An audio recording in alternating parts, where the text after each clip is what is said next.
വെയിൽ തെളിയുമ്പോൾ കുന്നിൻ ചെരുവുകളിൽ മഞ്ഞുരുകിയ വെള്ളിയൊഴുക്കുകൾ കാണാവുന്നു. ഇന്നലെയുടെ കണ്ണീർ ചോലകൾ.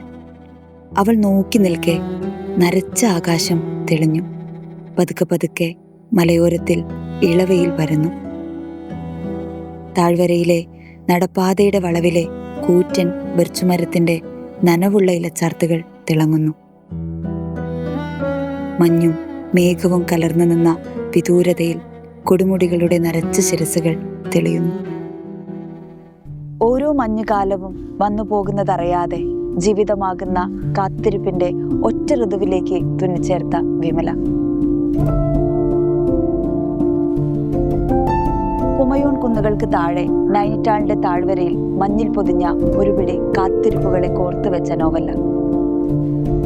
കാത്തിരിപ്പുന്നത് വെറുമൊരു വാക്കല്ല, ജന്മജന്മാന്തരമായി മനുഷ്യനെ ജീവിക്കാൻ പ്രേരിപ്പിക്കുന്ന ഒരു വികാരമാണ്. കാത്തിരിപ്പിന്റെ കയങ്ങളിൽ ആണ്ടുപോയ ചില മനുഷ്യരെ അത്രമേൽ തീവ്രമായി നോവല്ലയിൽ അവതരിപ്പിക്കുന്നുണ്ട്. നൈനിറ്റാളിന്റെ പശ്ചാത്തലത്തിൽ വിമല എന്ന കേന്ദ്ര കഥാപാത്രത്തിലൂടെയാണ് മഞ്ഞ് സഞ്ചരിക്കുന്നത്. വിമല മാത്രമല്ല, മറ്റനേകം കഥാപാത്രങ്ങളും മഞ്ഞിലുണ്ട്. വിമല എന്ന പോലെ അനേകം മനുഷ്യരുടെ കാത്തിരിപ്പിന്റെ കഥ കൂടെയാണ് മഞ്ഞ്. 9 വർഷക്കാലമായി മടങ്ങിയെത്താത്ത സുധീർ കുമാർ മിശ്രയ്ക്ക് വേണ്ടി കാത്തിരിക്കുകയാണ് വിമല. വിമല എന്ന പോലെ തന്നെ കഥയില് കാത്തിരിക്കുന്ന മറ്റൊരു കഥാപാത്രമാണ് ബുദ്ധു.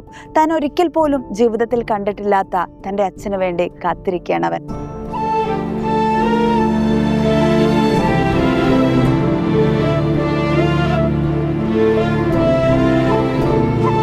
അതേപോലെ നിഷേധിക്കപ്പെടുമെന്ന് ഉറപ്പുണ്ടായിരുന്നിട്ടും സ്നേഹത്തിനു വേണ്ടി കാത്തിരിക്കുന്ന സർദാർജിയും മഞ്ഞിലെ മറ്റൊരു പ്രധാനപ്പെട്ട കഥാപാത്രമാണ്.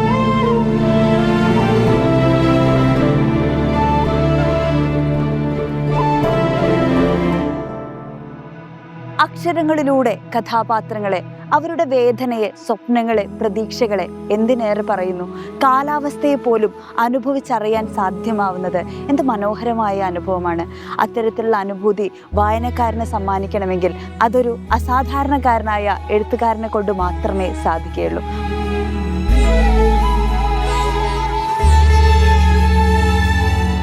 ആയിരത്തി 1964 എഴുതിയ മഞ്ഞെന്ന നോവല്ല 62 വർഷങ്ങൾക്കിപ്പുറത്തും തലമുറകളെ തമ്മിൽ ബന്ധിപ്പിക്കുന്ന കണ്ണിയെ തുടരുക തന്നെയാണ്.